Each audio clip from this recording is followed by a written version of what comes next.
Je m'appelle Luis et je travaille comme gardien de nuit au vieux cimetière de Santa Rosa. C'est un travail simple pour être honnête, des rondes, des rapports périodiques à l'administration et quelques caméras de sécurité à vérifier toutes les heures. La paix nocturne apporte une satisfaction particulière. Au début, c'était effrayant, puis je me suis habitué. Le cimetière est calme comme un désert oublié au milieu d'un quartier résidentiel et tout me semblait familier, jusqu'à cette nuit-là.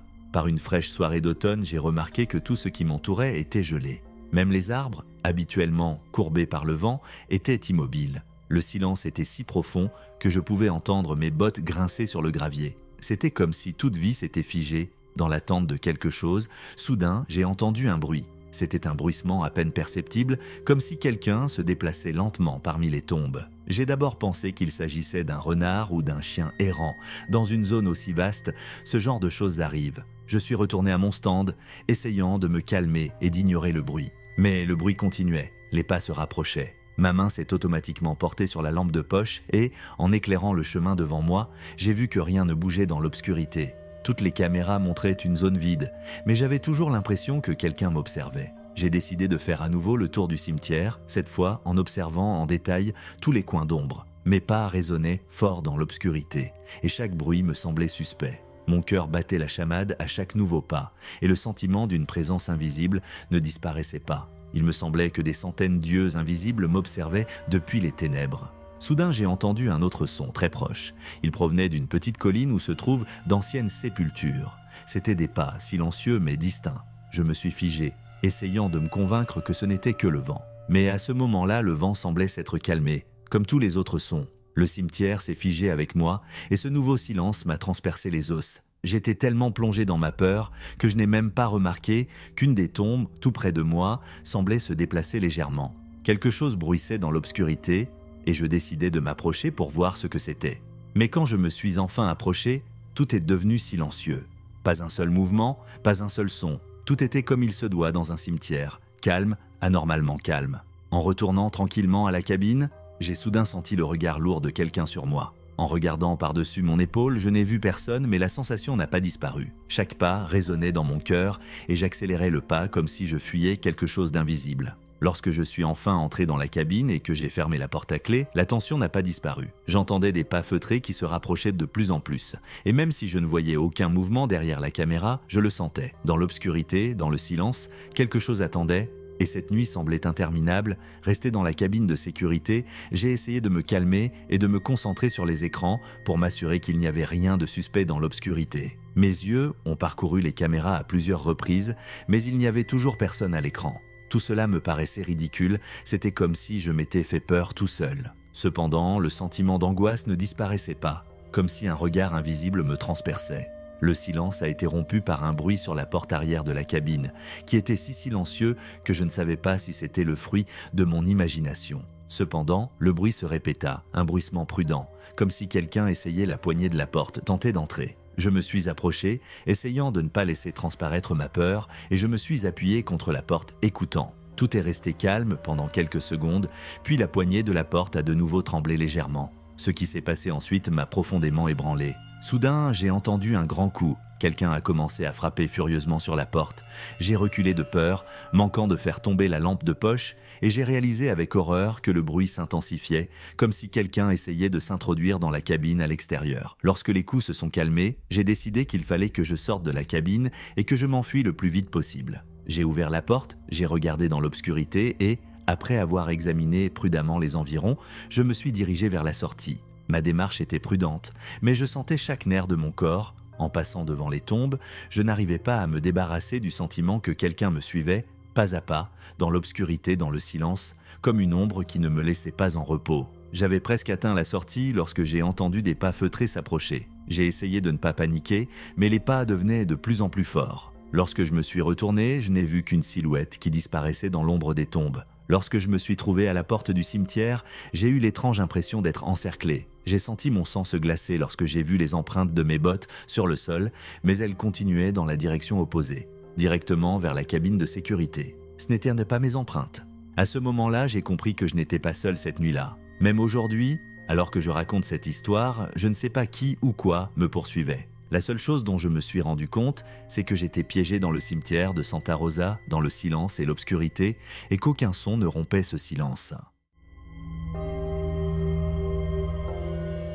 Je m'appelle Carlos, et je suis un homme qui se laisse toujours guider par la logique. Je n'ai jamais cru aux fantômes, aux malédictions ou à d'autres superstitions. Cependant, la vie nous surprend parfois là où nous nous y attendons le moins. Cette fois, c'est au cimetière de San Mateo que je me suis retrouvé, non pas par choix, mais en raison de circonstances familiales. J'ai découvert par hasard la tombe de mon arrière-grand-père, qui a été enterré ici. Ma mère a trouvé par hasard une mention de cette tombe dans de vieux documents. Depuis, ce sujet est devenu douloureux pour elle, et elle m'a demandé de me rendre au cimetière pour retrouver cette tombe et partager les résultats. Si j'avais su ce que cette visite impliquerait, je n'aurais jamais accepté cette demande. Je suis arrivé au cimetière dans la soirée. Le ciel était nuageux et le silence du soir semblait envahir chaque recoin de ce lieu oublié. Le vent d'ouest soufflait dans les arbres, contournant les pierres tombales lugubres et ne laissant derrière lui qu'un étrange bruissement. Le cimetière de San Mateo semblait abandonné, envahi par la végétation, comme si la nature avait pris le contrôle et l'avait presque englouti. Mon premier regard sur l'endroit m'a mis un peu mal à l'aise, mais j'ai décidé de continuer. Après avoir passé plusieurs vieilles pierres tombales et m'être perdu dans les buissons touffus et les dalles de pierre, j'ai soudain remarqué un petit groupe de personnes. Ils se tenaient à proximité, rassemblés autour de l'une des tombes, et semblaient être extrêmement concentrés. J'ai d'abord pensé qu'il s'agissait de membres de la famille qui venaient se recueillir sur la tombe, mais j'ai senti un malaise chez eux. Ils restaient là sans dire un mot, sans même bouger. Leur silhouette, silencieuse et lugubre, avait une allure inquiétante dans la pénombre. Je n'y ai pas prêté attention et j'ai continué mon chemin. Bien sûr, c'était un peu étrange que quelqu'un d'autre soit ici si tard, mais je me suis assuré que ce n'était qu'une coïncidence. Cependant, je n'arrivais pas à me débarrasser de l'impression que quelqu'un m'observait. Même après que le groupe ait disparu de ma vue, ce sentiment n'a pas disparu. Et bien que j'ai essayé de l'ignorer, elle n'a fait qu'empirer. Quelques minutes plus tard, alors que je m'arrêtais pour vérifier une autre pierre tombale, j'ai de nouveau entendu un léger bruissement. De nouveau, les mêmes silhouettes se tenaient à proximité et me regardaient. C'était comme si elles me traquaient. Je ne pouvais pas voir leur visage, juste des silhouettes floues dans l'obscurité. Mais je pouvais sentir leur regard intense. Mon cœur s'est mis à battre plus vite, et je me suis rapidement dirigé vers une autre partie du cimetière pour éviter leur attention. Mais quand je me suis retourné, ils étaient là, les mêmes silhouettes. La distance qui nous séparait se réduisait et ils semblaient se rapprocher lentement, inexorablement. Chacun de leurs pas résonnait dans ma tête et le sentiment d'anxiété se transformait en véritable peur. La situation devenait de plus en plus étrange. J'ai essayé de me cacher parmi les vieilles tombes, me pressant contre l'une des grandes pierres tombales pour me rendre moins visible. Lors d'une nouvelle tentative pour voir où ils se trouvaient, j'ai remarqué qu'ils se tenaient maintenant tout près, comme des statues mortes, observant chacun de mes mouvements. Leurs yeux, cachés sous leur capuche, ne me quittaient pas, et cette poursuite silencieuse devenait insupportable. J'ai compris que la seule solution était de quitter le cimetière au plus vite. Rassemblant mes forces, j'ai couru à travers les fourrés et les tombes, espérant trouver une issue. Mais plus j'essayais d'éviter leur regard, plus la panique s'emparait de moi. Le cimetière se transformait en un véritable labyrinthe. Les chemins me menaient dans différentes directions, mais pas vers la sortie, et je me sentais pris au piège. Chaque fois que je me retournais, voyant que la distance entre nous avait augmenté, j'entendais un doux murmure. Les voix semblaient être des mots invisibles venant de l'ombre, étouffant même ma propre respiration. J'ai essayé de ne pas écouter, mais le sentiment se rapprochait, comme si quelqu'un le chuchotait délibérément à mes oreilles. Il y avait quelque chose d'inquiétant, quelque chose qui ne me permettait pas de me détendre, même une seconde. Soudain, je me suis rendu compte que la route me menait à nouveau dans une impasse. Je ne savais pas quoi faire, et quand j'ai regardé en arrière, j'ai vu que les silhouettes étaient réapparues au loin. Elles se tenaient en silence, comme si elles attendaient que je m'approche d'elles. Il me sembla que ce silence me donnait tellement froid que je ne sentais presque plus mes membres. Mon cœur battait à tout rompre et je commençais à étouffer de peur. J'étais tellement paniqué que je courus vers l'abri, le plus proche que je voyais, une vieille crypte couverte de mousse et de toiles d'araignée. Je me suis serré dans ce petit espace, tenant ma main sur ma bouche pour étouffer ma respiration. La crypte était sombre, l'air humide m'enveloppait d'un froid désagréable, mais j'espérais que cet endroit me sauverait de mes poursuivants. Je me cachai, respirant difficilement, écoutant le moindre bruit. Le silence s'empara à nouveau du cimetière, mais il y avait quelque chose de lourd dans ce silence, comme une attente. J'étais assis dans l'obscurité et chaque battement de cœur semblait plus fort que les autres sons. J'avais l'impression que des heures s'étaient écoulées, alors que ce n'était probablement que quelques minutes. Soudain, j'ai entendu des pas lourds s'approcher de la crypte. Ils s'arrêtèrent juste devant l'entrée et j'entendis une silhouette silencieuse s'approcher du seuil. Je retins mon souffle, à peine capable de me contrôler. L'inconnu se pencha vers l'entrée et par l'interstice, je vis une paire d'yeux qui scrutaient intensément l'obscurité à ma recherche. J'étais engourdi par l'horreur. Mon esprit était dans un état de stupeur totale. Qui sont ces gens? Pourquoi me poursuivent-ils? Alors que j'étais sur le point de me lever et de courir, l'étranger s'est éloigné. J'ai regardé à l'extérieur de la crypte et j'ai vu qu'ils se tenaient tous à une courte distance et qu'ils me regardaient avec le même regard silencieux. Je savais qu'il fallait saisir l'occasion et rassemblant mes dernières forces, j'ai couru vers la sortie. Ils ne m'ont pas suivi, mais je sentais leurs yeux sur moi, même sur le chemin du retour. Aujourd'hui, même après de nombreux mois, il m'arrive de sentir ces yeux sur moi. Cette nuit-là, dans le cimetière de San Matteo, j'ai perdu non seulement la paix, mais aussi la foi dans le fait que de tels lieux ne peuvent de rester que des lieux de mémoire.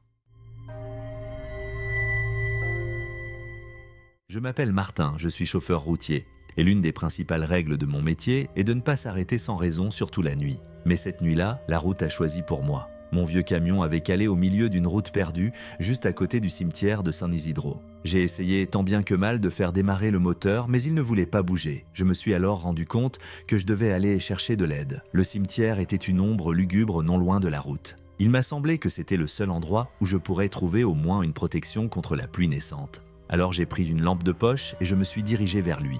C'était un de ces vieux cimetières où la plupart des pierres tombales sont penchées ou couvertes de mousse et où la zone est envahie d'arbres et de buissons. Je voulais marcher le long de ces limites, mais une averse orageuse qui commença littéralement à ce moment précis me força à me cacher derrière l'une des hautes pierres tombales. J'allais attendre la fin de l'averse en espérant qu'elle ne durerait pas longtemps. Mais l'eau coulait de plus en plus fort et je commençais à comprendre que j'étais dans un véritable piège.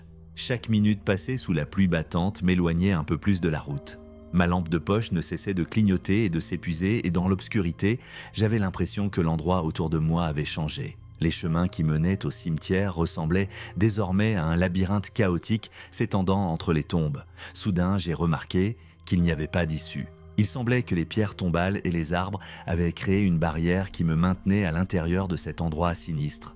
J'ai essayé de me frayer un chemin dans les passages étroits, mais chaque pas semblait vain. Je commençais à paniquer, réalisant que je perdais mes repères. J'avais l'impression que l'obscurité m'entraînait délibérément de plus en plus loin. À chaque pas, l'eau devenait de plus en plus profonde et je sentais qu'elle m'attirait de plus en plus vers le centre du cimetière. Au fond de moi, je savais que c'était impossible. Le cimetière ne pouvait pas être aussi grand. Pourtant, chaque virage que je prenais me conduisait au même endroit, entre des tombes qui se ressemblaient toutes.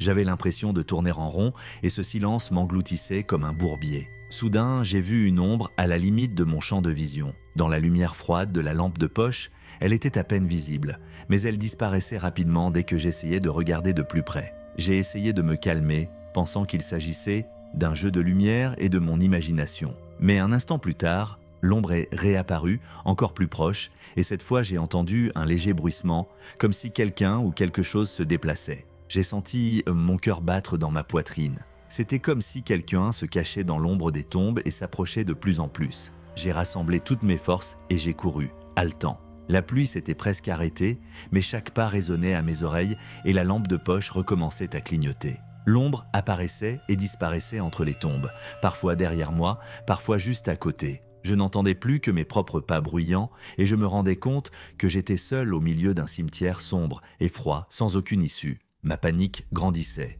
J'ai essayé d'emprunter différents chemins, de me frayer un chemin à travers les fourrés, mais à chaque fois, je tombais sur le même grand monument de pierre comme si l'endroit me tournait délibérément autour. Chaque seconde me paraissait une éternité et il me semblait qu'à chaque pas, l'ombre se rapprochait. Alors que je me frayais un chemin à travers un autre groupe de vieilles pierres tombales, j'ai entendu des pas derrière moi. Clair, assuré, il me suivait et la distance entre nous se réduisait. Il semblait que quelque chose ou quelqu'un savait où j'étais et me poursuivait pas à pas, me poussant au bord de l'abîme. Alors que mes forces commençaient à m'abandonner, j'ai vu une vieille crypte, à moitié détruite, dont la porte était ouverte. Je me suis rapidement réfugié à l'intérieur en refermant la porte derrière moi. La crypte était froide et humide, mais au moins ici je pouvais me cacher de l'ombre qui me poursuivait. J'essayais de calmer ma respiration en me pressant contre le mur froid et en écoutant chaque bruit. Chaque bruissement et chaque souffle de vent me donnait une attaque de peur. La lampe de poche était presque complètement déchargée, la lumière faiblissait, me laissant dans l'obscurité. La seule chose que j'entendais était ma propre respiration qui se répercutait sur les murs de la crypte. Cependant, quelques minutes plus tard, j'ai entendu un bruit qui a fait bondir mon cœur. Quelqu'un s'approchait de la crypte et ses pas résonnaient dans le silence de la nuit. Je me plaquais contre le mur, retenant mon souffle alors que les pas s'arrêtaient juste devant la porte. Les minutes s'éternisèrent tandis que l'inconnu restait sur le seuil, sans bouger. J'espérais qu'il partirait, mais au bout d'un moment, la porte s'ouvrit discrètement et une faible lumière pénétra dans la fente. Je suis resté là, sans bouger, essayant de ne pas révéler ma présence, mais l'ombre a scruté l'intérieur, m'enveloppant d'un piège invisible. Peu à peu, un sentiment d'horreur est monté en moi comme un lourd fardeau. Je ne pouvais même pas bouger, car la peur m'enchaînait complètement. Au bout de quelques minutes, la lumière s'est éteinte et j'ai entendu des pas s'éloigner. J'étais plongé dans un tel silence que je n'entendais plus que le sang battre dans mes tempes. J'ai rassemblé mes pensées et j'ai décidé de ne pas rester ici un instant de plus. Après quelques minutes d'attente, je sortis prudemment de la crypte. J'ai réussi à trouver la route et j'ai couru aussi vite que j'ai pu jusqu'à ce que j'atteigne la route où mon camion était garé. Cette nuit-là a laissé dans ma mémoire une trace que je n'oublierai jamais. Je n'arrive toujours pas à me défaire du sentiment que quelque chose m'observait dans ce silence. Quelque chose qui est resté dans le cimetière de San Isidro, où l'obscurité engloutit tous ceux qui osent s'y arrêter. Je m'appelle Raoul et je travaille comme nettoyeur de nuit au cimetière de Los Olivos. Ce n'est pas un travail facile, mais j'ai même aimé son côté paisible. La nuit, le cimetière est toujours calme, et ce calme a quelque chose de magique. D'habitude, je faisais le tour du cimetière, je ramassais les déchets, je vérifiais l'ordre, et je retournais à la guérite. La plupart des nuits se ressemblaient, mais ce soir était différent. Cette soirée commença comme d'habitude. Je fis le tour de la partie centrale, ramassai quelques couronnes que le vent avait éparpillées sur les allées et me dirigeai vers les parties éloignées du cimetière. À chaque pas, tout autour de moi plongeait dans le silence, rompu seulement par le bruissement des feuilles sous les pieds. L'air était frais et pur, et ma lampe de poche était la seule source de lumière. D'habitude, je n'avais pas peur de l'obscurité. Après tant de quarts de travail, j'étais habitué à ce métier. Mais ce soir, le silence me semblait un peu oppressant, trop profond. Je me suis arrêté à une vieille chapelle dans une partie isolée du cimetière. C'est là que j'ai remarqué quelque chose d'étrange, des empreintes de pas sur le sol humide qui s'enfonçaient dans l'obscurité. Au début, j'ai pensé qu'il s'agissait des empreintes d'un visiteur régulier qui avait peut-être décidé de rester tard dans la nuit. Mais plus je regardais, plus je sentais quelque chose d'inquiétant.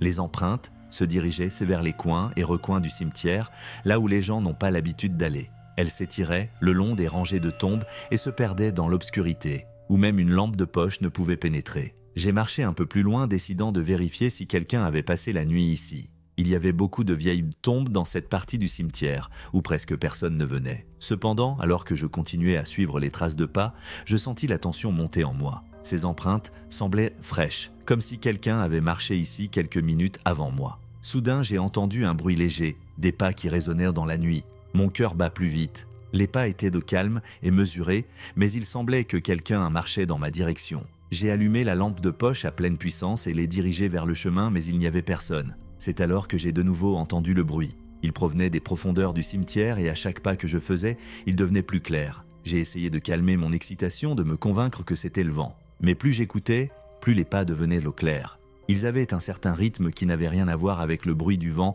ou des feuilles. C'était comme si quelqu'un marchait avec assurance dans ma direction. Je ne savais plus quoi faire. J'ai essayé d'aller dans la direction opposée, mais le son n'a fait que s'intensifier. Chacun de mes mouvements était accompagné d'un écho silencieux, mais distinct, comme si quelqu'un me suivait. Je me suis retourné, mais derrière moi, il n'y avait qu'un cimetière lugubre, éclairé par la faible lumière de ma lampe de poche. L'impression de présence devenait de plus en plus forte. Je me suis rendu compte que je ne pouvais plus suivre ce chemin et j'ai décidé de retourner à la guérite. En me retournant rapidement, j'ai failli courir vers la sortie, mais les mêmes bruits de pas ne s'arrêtaient de pas. J'avais l'impression qu'à chaque pas que je faisais, quelqu'un me suivait. Et plus j'essayais de m'éloigner, plus ces bruits se rapprochaient. Soudain, j'ai entendu un autre bruit, un bruissement dans les feuilles, tout près de moi. Je me suis arrêté et j'ai retenu ma respiration. Mais le bruissement ne s'est pas arrêté. Je sentais la chair de poule me parcourir le corps. Laissant presque tomber la lampe de poche, j'ai dirigé sa lumière dans la direction du bruit, mais je n'ai à nouveau vu personne. Une véritable peur m'envahit. Je n'étais pas seul ici, c'était plus clair que jamais, mais qui cela pouvait-il être? Je ne comprenais pas d'où venait ce bruit et pourquoi il me suivait si régulièrement. Je n'avais plus la force de rester là où j'étais. Je sentais qu'à tout moment quelque chose pouvait sortir de l'obscurité. Je me suis mis à courir sans regarder la route, trébuchant sur les racines et les pierres qui se trouvaient sous mes pieds. Chaque pas était difficile, et il me semblait que quelque chose d'invisible surveillait constamment chacun de mes mouvements. Après avoir couru plusieurs centaines de mètres, j'ai enfin aperçu la lumière de la guérite. C'était mon seul lieu de sécurité, et j'ai essayé d'y arriver le plus vite possible. Mais alors que j'étais presque à la porte, j'ai entendu un rire doux derrière moi. Il semblait provenir de différentes directions en même temps, comme un écho provenant des tombes. Ce rire m'a fait trembler. Ce n'était pas un simple rire, mais un son calme et froid qui n'avait rien d'humain. Je me suis précipité vers la porte et j'ai sauté dans la guérite, la verrouillant instantanément. Debout, dans un silence absolu, j'entendais mon cœur battre la chamade, résonnant dans ma tête. Assis dans la guérite, je n'arrivais pas à me calmer. J'avais l'impression que ce n'était pas encore fini et que le danger était toujours là. Il fallait que je vérifie s'il y avait quelqu'un. Alors j'ai pris des forces et je me suis approché prudemment de la porte en regardant par la petite fenêtre. C'est à ce moment-là que j'ai vu une ombre. Elle se tenait juste à côté de la porte, dos à moi, mais je sentais clairement qu'elle était consciente de ma présence. L'ombre ne bougeait pas, mais son aspect froid me terrifiait. Après quelques secondes, elle commença à se retourner lentement, et je vis son visage, vide, sans émotion, mais rempli d'un étrange sourire qui ne faisait que me dégoûter et m'effrayer. J'ai senti mes mains trembler. Au même moment, j'ai éteint la lumière et je me suis réfugié dans l'obscurité de la guérite en essayant de passer inaperçu. Lorsque j'ai regardé à nouveau par la fenêtre, l'ombre avait disparu. Depuis, je ne travaille plus au cimetière, mais ce regard, ce sourire froid, apparaît parfois dans mes rêves, me rappelant une nuit que je n'oublierai jamais. Si vous avez aimé cette vidéo, n'oubliez pas de jeter un coup d'œil aux autres histoires d'horreur sur ma chaîne concernant les transporteurs ou les appels au 911. Je suis sûr qu'elles vous tiendront en haleine jusqu'à la fin. Abonnez-vous pour ne pas manquer de nouvelles histoires et rendez-vous dans la prochaine vidéo.